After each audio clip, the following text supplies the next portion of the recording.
Bismillahirrahmanirrahim. Haramnya dusta bukan karena dusta itu sendiri, melainkan karena dusta akan membahayakan orang lain. Paling tidak, dusta membuat orang lain tidak mengetahui apa yang sebenarnya terjadi.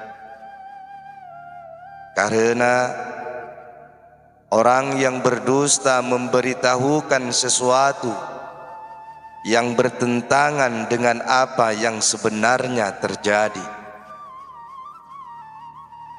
Akan tetapi, kadangkala dusta itu bermanfaat dan memiliki kemaslahatan, sehingga dusta seperti itu diperbolehkan, bahkan bisa menjadi wajib. Maimun ibnu Marham berkata,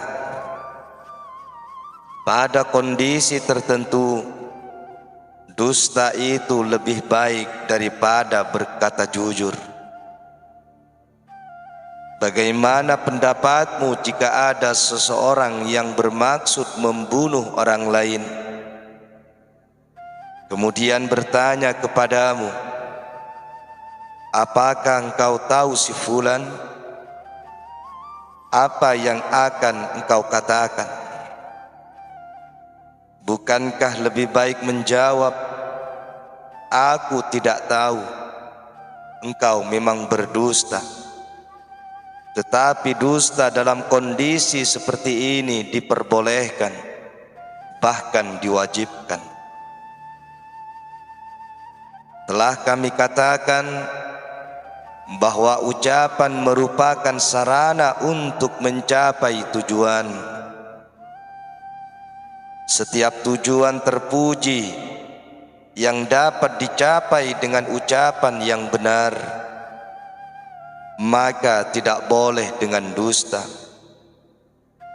Tetapi jika tidak mungkin dicapai kecuali dengan dusta, maka diperbolehkan berdusta.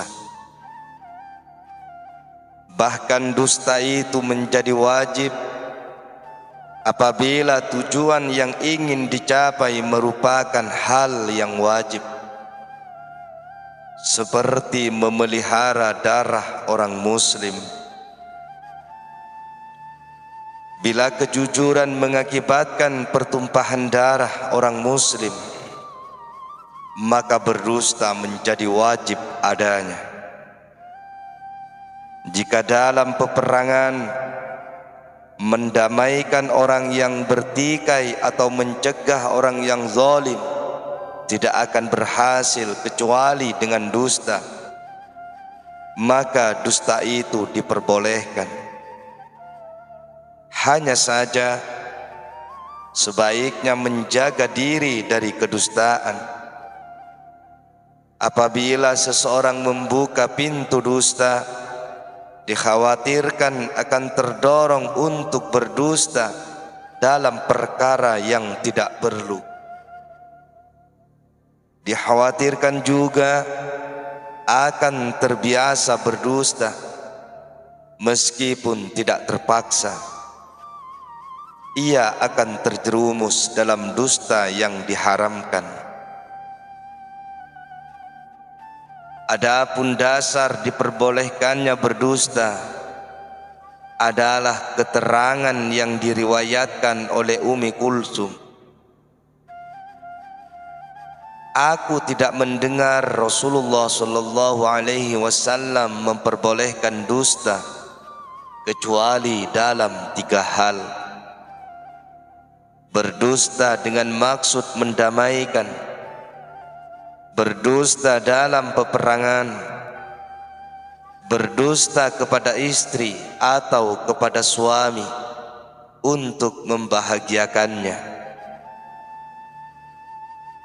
Ummi Kulsum juga berkata, Rasulullah sallallahu alaihi wasallam bersabda, tidak dikatakan sebagai pendusta orang yang mendamaikan dua orang yang bertikai, lalu ia mengatakan yang baik atau menambahkan yang baik. Hadis riwayat Bukhari dan Muslim. Asma ibnu Yazid berkata bahwa Rasulullah sallallahu alaihi wasallam bersabda, setiap dusta yang dilakukan oleh anak Adam itu dicatat, kecuali orang yang berdusta di antara dua orang muslim dengan maksud untuk mendamaikan keduanya. Hadis riwayat Ahmad dan Tirmizi. Abi Halil berkata, dua orang dari sahabat Rasulullah sallallahu alaihi wasallam berselisih pendapat. Akibat perbedaan pendapat itu, keduanya memutuskan hubungan persahabatan. Suatu ketika aku menjumpai salah seorang dari keduanya. Aku lantas bertanya, apa yang terjadi di antara engkau dan dia? Aku mendengar ia menceritakan kebaikanmu dan memujimu. Kemudian aku menjumpai yang lain, orang yang dimusuhi, dan aku bertanya kepadanya sebagaimana pertanyaanku kepada orang yang pertama. Akhirnya kedua orang yang berselisih itu berdamai. Kejadian ini lantas aku ceritakan kepada Rasulullah sallallahu alaihi wasallam. Ya Rasulullah, aku telah membinasakan diriku karena dusta dan memperbaiki hubungan dua orang itu. Kata Rasulullah sallallahu alaihi wasallam, hai Abi Khalil, damaikanlah manusia walaupun dengan dusta. Pada masa Khalifah Umar radhiyallahu an terjadi peristiwa bahwa Ibnu Abi Udzarah Ad-Du'ali melakukan khulu kepada para istrinya. Berita tersebut tersebar hingga ia sendiri mendengar pembicaraan yang tidak disukai itu. Setelah ia mengetahui demikian, maka ia mengajak Abdullah ibnu Arqam ke rumahnya. Kemudian Ibnu Abi Udzarah bertanya kepada istrinya, aku menyumpahmu dengan nama Allah, apakah engkau membenciku? Istrinya menjawab, janganlah menyumpahku. Ibnu Abi Udzarah berkata, aku menyumpahmu. Istrinya menjawab, iya, aku membencimu. Ibnu Abi Udzarah berkata kepada Abdullah, apakah engkau mendengar apa yang diucapkan? Kemudian keduanya pergi menghadap Khalifah Umar ibnul Khattab radhiyallahu an. Setiba di hadapan Khalifah Umar, Ibnu Abi Udzarah berkata, sesungguhnya engkau menceritakan bahwa aku telah menganiaya istri-istriku. Karena itu, tanyakanlah Ibnu Arqam, wahai Amirul Mukminin. Umar radhiyallahu an bertanya, dan Ibnu Arqam pun menceritakannya. Pada suatu hari, Umar radhiyallahu an memanggil istri Ibnu Abi Udzarah. Setelah perempuan itu datang, Umar lantas bertanya, apa engkau mengatakan kepada suamimu bahwa engkau membencinya? Istri Ibnu Abi Uzarah menjawab, aku adalah orang yang bertobat dan kembali kepada Allah. Sesungguhnya dia bersumpah dengan nama Allah, sedangkan aku takut berdosa jika aku berkata dusta.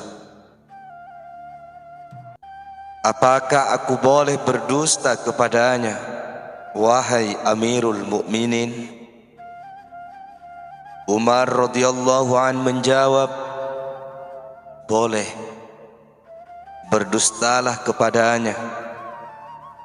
Jika seorang istri tidak menyukai suaminya, maka jangan ceritakan perasaan itu kepadanya.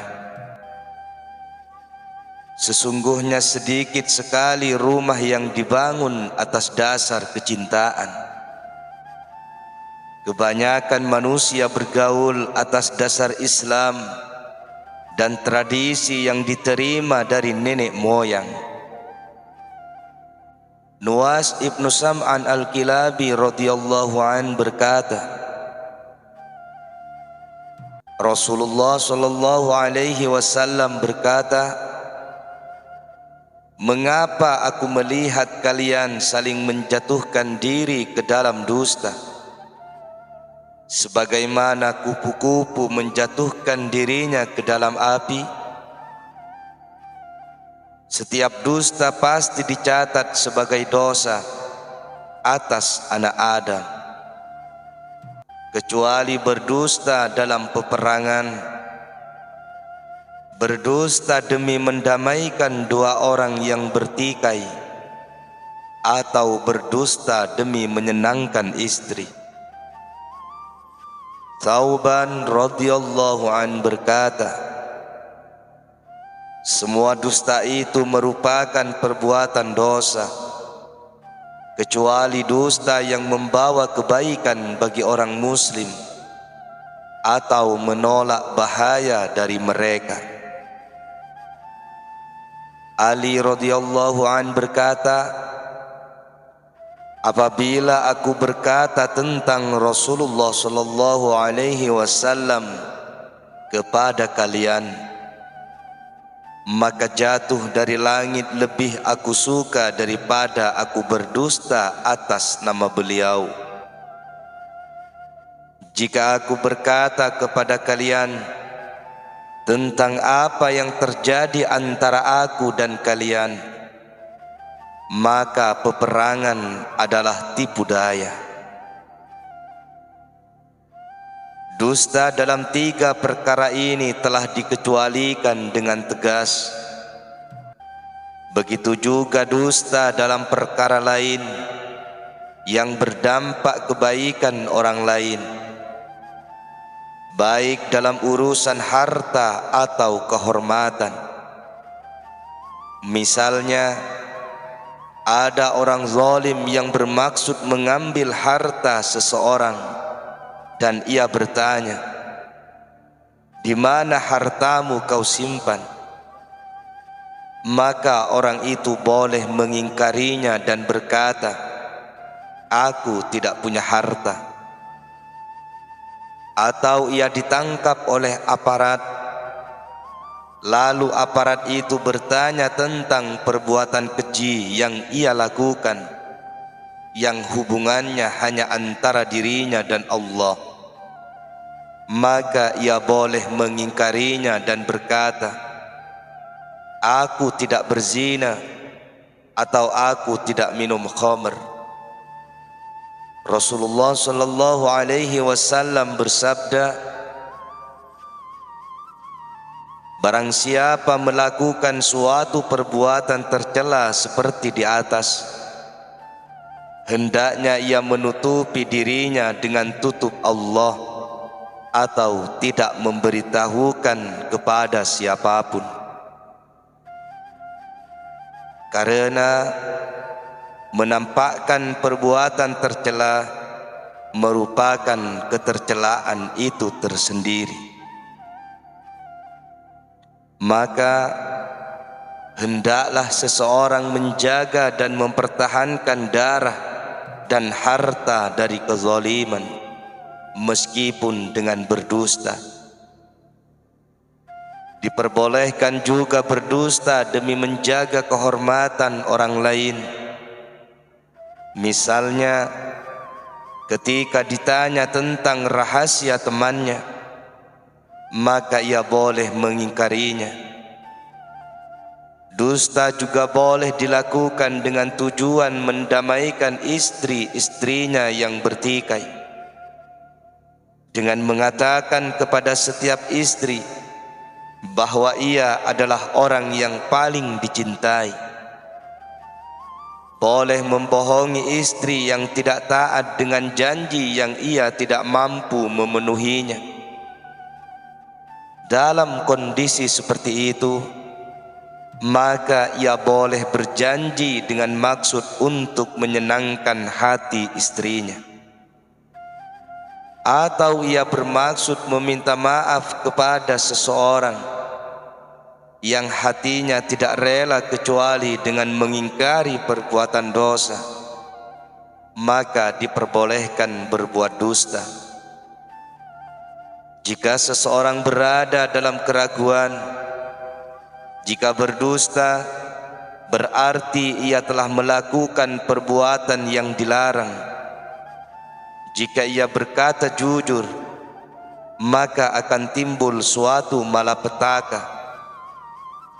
Dalam kondisi seperti ini, maka ia boleh berdusta.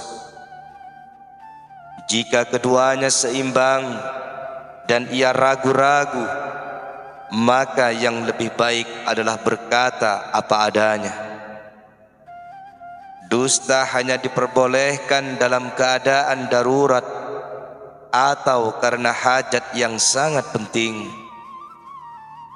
Apabila ia meragukan keberadaan hajat yang penting, tetapi ia berdusta, maka hukum asal dusta kembali kepadanya, yaitu haram.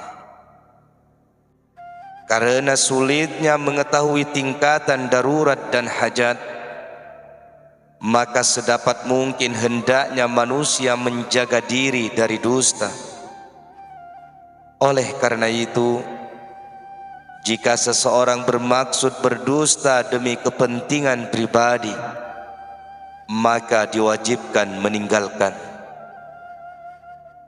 Pada umumnya manusia itu berdusta dengan tujuan untuk mencari keuntungan pribadi. Kadang-kadang seorang wanita menceritakan perihal suaminya dengan cerita dusta agar istri-istri yang lainnya menjadi marah. Dusta yang demikian ini adalah haram hukumnya. Asma binti Abu Bakar berkata, seorang wanita bertanya kepada Rasulullah sallallahu alaihi wasallam, "Ya Rasulullah, aku adalah seorang istri yang dimadu. Aku telah banyak menceritakan sesuatu yang sesungguhnya tidak diperbuat oleh suamiku terhadapku. Ini aku lakukan agar maduku merasa sakit hatinya. Apakah aku berdosa kepadanya?"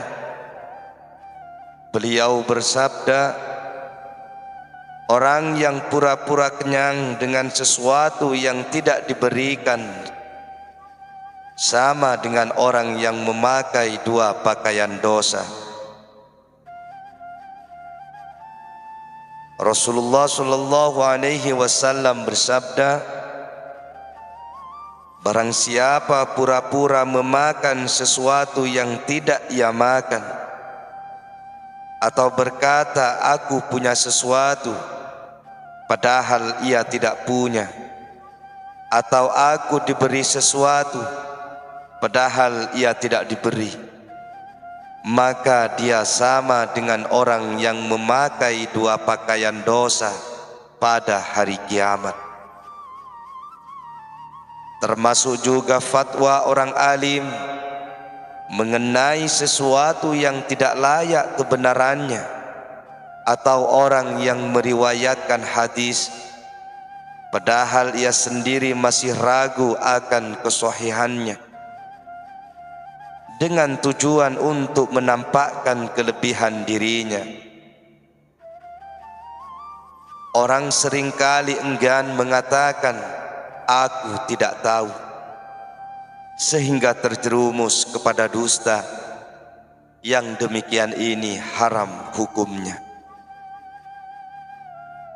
Adapun mengenai urusan dengan anak-anak, dapat disamakan dengan urusan istri. Misalnya, apabila seorang anak tidak mau berangkat untuk menuntut ilmu kecuali dengan suatu janji atau ancaman dusta, maka dusta diperbolehkan untuknya. Memang benar telah kami riwayatkan hadis-hadis yang menerangkan bahwa semua dusta itu dicatat sebagai perbuatan dusta dalam catatan amal. Sedangkan dusta yang diperbolehkan juga ditulis, dihisab, dan dituntut.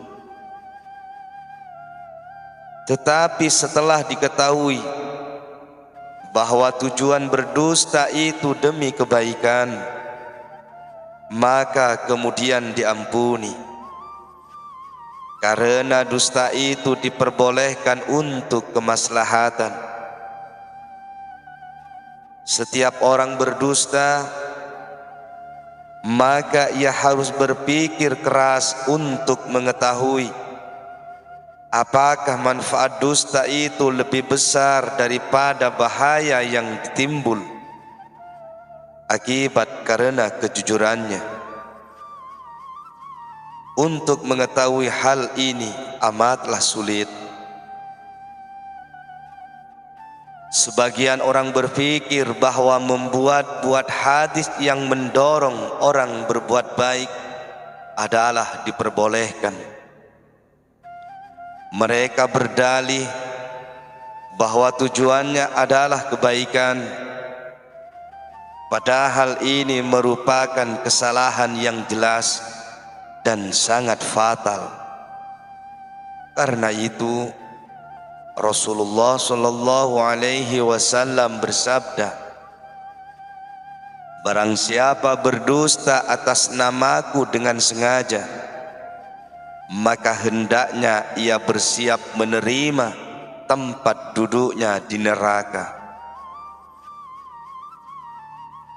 Dusta tidak boleh dilakukan kecuali karena terpaksa. Sedang untuk mendorong agar manusia berbuat kebaikan adalah bukan darurat. Untuk menyampaikan kebaikan tidak perlu kedustaan. Adapun keterangan tentang keutamaan ibadah dan bahaya maksiat yang disebutkan ayat-ayat Al-Quran dan hadis telah cukup dan tidak membutuhkan dalil lainnya. Mereka itu mengatakan bahwa keterangan dari ayat Al-Quran dan hadis telah sering didengar sehingga terasa kurang berkesan. Sedang sesuatu yang baru itu akan terkesan lebih dalam. Jika demikian adanya, maka ketahuilah bahwa ini merupakan pikiran yang kacau. Sebab tujuan yang akan dicapai dengan ini tidak dapat membandingi larangan dusta atas nama Rasulullah dan Allah. Terbukanya hal ini membawa kepada hal-hal yang dapat mengacaukan syariat. Dengan demikian, maka kebaikan ini sama sekali tidak sebanding dengan keburukannya. dusta atas nama Rasulullah adalah termasuk dosa besar yang tidak ada sesuatu pun yang menandingi. Oleh karena itu, hendaknya kita selalu mohon ampun kepada Allah dari dosa-dosa yang pernah kita lakukan dan dosa-dosa orang mukmin lainnya.